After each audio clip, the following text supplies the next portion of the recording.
আবার good evening.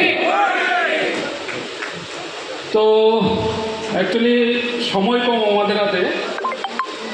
প্রথমত আমি ধন্যবাদ জানাই আমাদের এমডি স্যার জগদীশ্বর রায়কে এবং ধন্যবাদ জানাই আমাদের আইবিএস একাডেমিকে, যার জন্য এখানে আমি আজকে। তো সেই মালাটা আমার টিমের সবার ব্যর্থ। আমি সবাইকে এটা উৎসর্গ করলাম, হয়তো স্যারে আমাকে পড়িয়ে দিল, আমি আমার অন্তঃস্থল থেকে সবাইকে আমি সেটা দিলাম। আর সবচেয়ে বেশি যারা আমাকে সহযোগিতার হাত বাড়িয়ে দিয়েছে, তিনজনের নাম না বললে হয়, সুভাষ সাহা, সুব্রত রায় বর্মন এবং বিশ্বজিৎ মল্ল।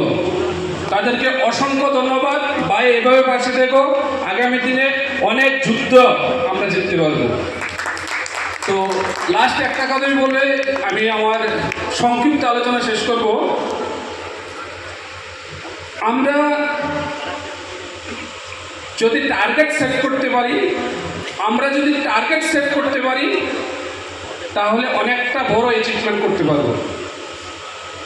টার্গেট যদি সেটই না করতে পারি তাহলে অ্যাচিভমেন্টও করা যাবে না। টার্গেট সেট করুন, ডিসিপ্লিনে চলুন, আর আইবিএসে কাজ করলে ধৈর্য রাখুন, বাস আর কিছু লাগবে না। থ্যাংক ইউ সবাইকে, ধন্যবাদ।